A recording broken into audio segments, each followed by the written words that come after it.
오늘은 용에 대한 겁니다. 용은 작용인데, 맨 처음 보시면 부차, 또한 진여 용제는 진여, 본질의 쓰임, 용, 작용이라는 것은 소위 말하자면 제불열애가 모든 부처, 여러 제자죠. 모두 제자. 모든 부처와 열애가 본제인지 발대잡이 본래 그 원인이 된 자리에서 커다란 자비심을 일으켜서 이런 뜻입니다. 수, 제 바람일, 여러 바람일, 육바람일이라고 있죠. 보시, 인욕, 지계, 정진, 선정, 반야 뭐 이런 걸 6개의 바람일인데 이 6개의 바람일은 어떻게 보면 보살이 되기 위한 수행의 길이기도 하고 또는 보살이 된 사람이 나타내 보여주는 특징이기도 하죠. 그래서 이거는 수행 방법이기도 하면서 보살이 자신을 드러내는 현상의 모습이기도 합니다. 많은 걸 보시하는 거죠. 베푸는 겁니다. 인욕, 참아내는 거죠. 지계, 지켜야 될 바를 지키는 것. 정진, 바르게 나아가는 것. 선정, 텅 빈 마음에 쉽게 들고 반야, 지혜를 일으켜 사용하는 것이죠. 그러니까 그게 지혜를 일으켜 사용하지 못한다 하더라도 지혜로워지려고 하는 것. 이게 바로 보살로 가는 길인 거죠. 이렇게 6개의 바람일을 닦아서 섭화 중생을 교화하는 것, 가르쳐서 이렇게 일깨워주는 게 섭화죠. 섭화 중생 하며, 입대서원, 큰 서원, 보살 서원 있죠. 모든 번뇌를 끊겠습니다. 모든 중생을 다 제도하겠습니다. 이런 보살 서원 있죠. 커다란 서원을 입 세워서, 진, 욕, 도탈 등 중생계.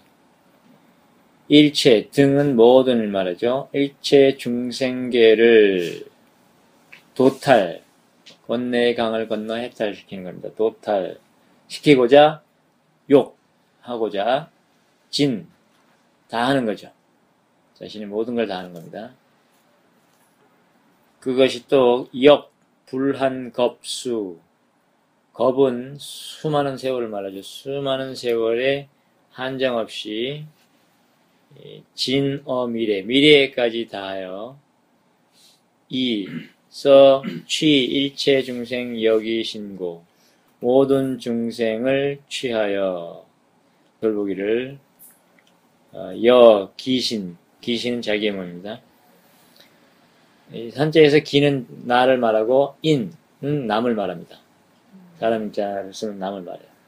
기는 자기를 말합니다. 기신 자기 몸같이 한다. 중생을 취하여 이렇게 돌보기를 자기 몸같이 한다. 그렇습니다. 자, 근데 이상하지 않습니까? 무슨 보살 부처한테 자기라는 게 있고 남이라는 게 있겠어요? 그래서 이제 그 밑에 그런 얘기가 합니다. 불취 중생상. 그러면서도 중생상을 취하지 않는다. 여기서 중생상이라는 것은, 나는 깨달았어. 어떤 중생이 있어서, 나는 깨달았어. 라고 말한다면 그 사람은 깨달았다는 상을 가진 중생입니다. 그렇게 얘기합니다, 여기서는. 난 뭘 알았어. 경험했어. 이렇게 여기는 마음이 있다면, 그런 마음을 가진 중생이라고 합니다. 그게 이제 중생. 그러한 중생상이 없다, 이 말이에요. 그래서 마지막에 걸리는 함정이 그죠. 나는 드디어 경험했구나. 이제 알았어. 더 이상 갈 데가 없구나. 이러고 있는 것. 이게 바로 마지막 갖는 중생상입니다. 그런 중생상이 없다. 이하의. 그것은 무슨 뜻인가? 그 말은 중생이 이제 열반의 이치를 깨닫긴 했습니다. 그렇게 깨달았다는 마음이 아직 남아있는 것. 이런 걸 중생상이라고. 그럼 어떻게 하면 이런 중생상을 취하지 않을 수 있겠어요? 사실은 마음에 잡히는 모든 것들이 상이며 현상이라는 것을 파악하면요. 나는 깨달았어 라고 하는 그 마음이 일어날 때 즉각 파악이 됩니다. 나는 경험했구나 라고 할 때 파악이 돼요. 그게 파괴 안 됐으면 이제 그 함정 안에 갇혀 있게 되고 마지막까지 또 역시 조만간에 또 괴로움과 또 흔들림 이런 것들이 일어나게 됩니다. 그러니까 잘 봐야 됩니다. 마지막까지 자기 자신을 잘 보지 않으면 여기에 걸려들면 또 결국은 조만간에 일반적인 마음에도 걸려들게 됩니다. 왜냐하면 마음의 구조는 똑같거든요. 거기 보세요. 나는 경험했어 라고 여기는 데는 일반적인 구조가 다 있죠. 나가 있죠. 무언가가 있죠. 경험했다고 하는 마음이 있죠. 나와 대상과 그 사이의 느낌이 다 있어요. 마음의 구조가 똑같은 거예요. 그 구조 속에 들어있기 때문에 그것이 경험이 일어났다고 하는 순간은 커다란 환희와 뭐 어떤 경험적인 느낌이 일어나지만 그것을 내가 했다라고 여기는 순간 다시 마음의 구조 속으로 빠져들어가는 겁니다.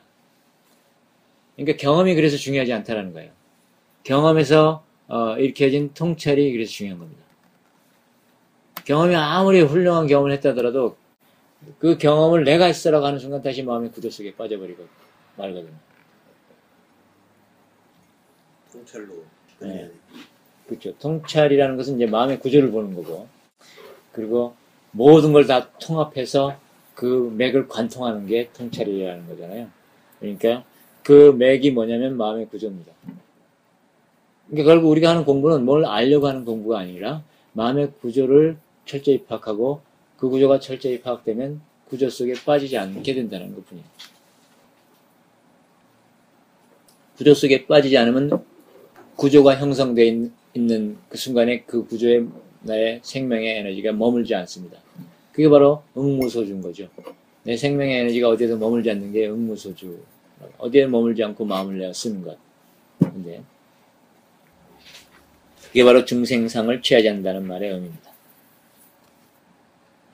그 밑에 위, 여실, 지, 일체, 중생, 급, 여, 기, 신이 진여평등 무별이고 말하자면 위, 여실이 아주 실제로 아주 지인정으로 여실이 지 아는 겁니다. 뭘? 일체 중생과 일체 중생 급은 와라는 뜻입니다. 누구누구와 and 이런 뜻. 급 여도 비슷합니다. 뭐뭐와 더불어 이런 뜻. 일체 중생이 급여 기신과 자기 자신의 몸과 또는 자기 자신과 진여 평등, 진여에 있어서는 평등하여 무별리 아무런 차이가 없음을 여실히 알기 때문이다. 그러니까 중생과 자기, 꼭 몸 아니라 마음도 마찬가지죠. 일체 중생과 자기라고 여기는 나가 진여에 있어서 그 본질에 있어서는 아무런 차이가 없다는 것을 아주 철저히 알고 있는 경험하고 파악하고 있기 때문에 아까 그랬잖아요. 본체는 뭡니까? 일체 범부 성문 영각 보살 제불이 다 차이가 없고 증감이 일체의 증감도 없다고 그랬잖아요. 아무런 더 늘어나거나 더 줄어들거나 그러니까 범부가 부처가 된다고 해서 그 본체에 있어서 전혀 늘어난 게 없다 이겁니다. 아무런 차이가 없다 이거예요. 그래서 헛웃음을 웃는 거죠. 이거였어? 뭐 이러는 겁니다. 내가 이걸 발견하려고 평생을 이러고 있었던 거야? 뭐 이러는 거죠. 이게 아무 차이가 없다는 거예요. 본체에 있어서. 물론 작용과 상에 있어서는 커다란 차이가 생겨나기 시작하죠. 그러나 어쨌든 진여에 있어서는 아무 다름이 없다는 거예요. 그리고 본체를 발견한 사람은 자신이 본체지 상이나 영이 아니라는 걸 알 거 아니에요. 근데 그 본체에 있어서는 일체 범부나 부처가 다르지 않음을 보니까 이 사람은 아무런 차별을 둘 수가 없는 거죠. 실제 차별이 없으니까. 그래서 중생상을 취하자는 거예요. 거긴 중생이라는 게 따로 없다 이거죠. 그래서 중생심이 곧 부처의 마음이다라고 하는 거죠. 우리가 대승기신론에 제일 처음에 나왔죠. 여기서 말하는 중생심이라는 것은 부처의 마음과 중생의 마음과 같이 있는 것, 다르지 않은 것. 부처는 깨달은 중생이요. 중생은 깨닫지 못한 잠깐 자고 있는 부처라는 것. 뭐 이런 얘기를 했던 겁니다. 물론 이제 이 중생을 잠에서 깨우는 작업을 하기 위해서 어떤 상을 취할 수는 있어요. 그래서 이제 그런 것들이 밑에 나옵니다. 그렇지 않고 똑같다고 말하면 중생의 잠을 자고 있는 사람은 무시합니다. 중생의 잠을 자고 있는 사람이 무시하면 그 사람이 뭘 배우겠어요. 그래서 그런 것뿐이지. 그런 용도와 쓰임 때문에 뭐 할을 하고 방을 하고 욕을 하고 뭐 이러는 거지. 그것이 아니라면 아무런 차이가 없다는 것을 여실히 알고 있다. 이, 유, 여, 시, 대, 방, 편지 이 같은 커다란 방편의 지혜가 있기에 여시는 이와 같이 대방편지 커다란 방편이 되는 지혜가 있기 때문에 맨 앞에 이가 있어. 제멸무명 무명을 제거하고 없애며 본 법신 본래의 법신을 보아서 이 방편지는 뭡니까? 지난번에 말한 대광명지혜 모든 걸 두루 비치는 지혜죠. 어느 하나를 보는 것이 아니라 어느 하나를 보면 다른 걸 못 본다는 것과 동시에 있다는 마음의 작용을 즉각 보고 전체를 보는 것. 전체를 본다는 것은 사실 보지 않는 것과 똑같죠. 우리 전체주의하면 어때요? 어느 하나가 안 보이잖아요. 그렇지만 다 보이고 들리고 다 반응할 수 있죠.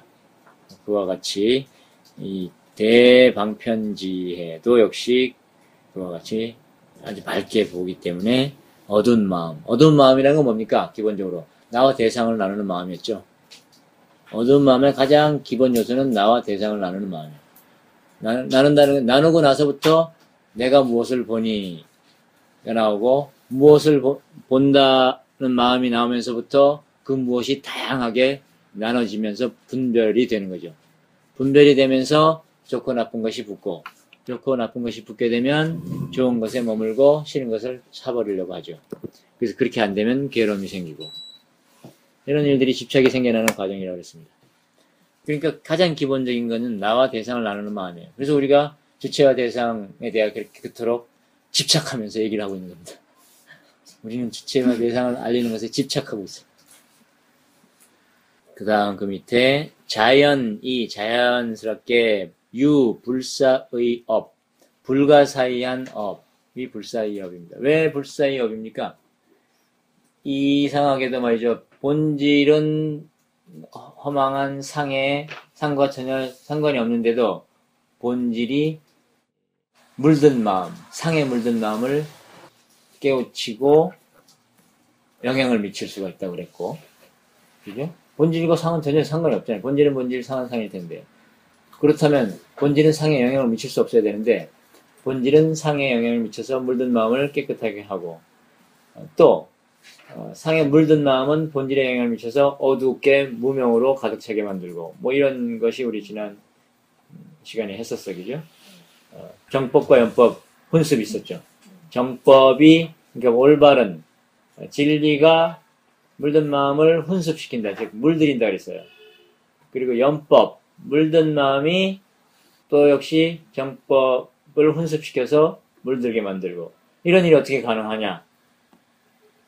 그래서 그 미묘한 그 사이의 관계에서 가능하다고 함으로써 그런 일이 어떻게 벌어지냐면 바로 그건 불가사의한 일이다 해서 불사의업이라고 했습니다.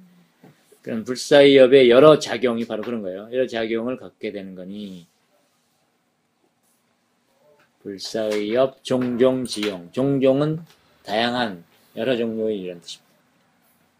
즉, 진여 등으로 진여와 똑같이 이라는 뜻입니다. 즉, 곧, 더불어, 진여와 더불어 이게 뭐예요? 진여예요. 등, 똑같다 이 말입니다. 똑같이 일체처 두루두루 모든 곳에 있게 되며 또, 또한 무유용상 가득은 얻을 수 있는 이런 뜻입니다. 얻을 수 있는 용상 작용의 모양이죠. 작용의 모양 또 없다. 진여와 똑같이 그러니까 여러 작용이 사실은 일어나고 있지만 잘 보십시오. 우리가 작용을 다 분류하고 이런 작용 저런 작용이 있다 라고 말하는 건 뭡니까? 벌써 그것도 분류고 분별이죠. 근데 애초부터 분별은 뭐라 했어요? 분별 없는 것에 마음에 마음이 금을 그어놓은 거라 그랬잖아요. 그러니까 사실 작용도 이것저것 작용이 다 따로 여러 개가 있는 게 아닙니다. 그냥 마음이 분별해 놓은 거예요. 그죠? 분별 자체가 마음의 일이니까. 상도 이런 상 저런 상 있는 게 아니에요. 다 오직 하나 또는 둘이 아닌 만 있을 뿐인데 마음이 이런 상 저런 상으로 나누는 거죠. 우리가 컵이니 뭐 상이니 이렇게 탁자니라고 나누는 것다 이 말이죠. 상이라 이겁니다. 그게 바로 여기서 그런 소리 하는 거예요. 작용, 그런 얻을 만한 작용의 모양도 없다. 이때까지 작용이 불가사의한 작용이 있다고 다 말해놓고 여기선 작용이 없다. 이렇게 작용의 모양이 없다라고 말하는 건 바로 그런 겁니다. 마음이 분별하는 것뿐이지 사실은 여러 가지라는 게 있는 게 아니다.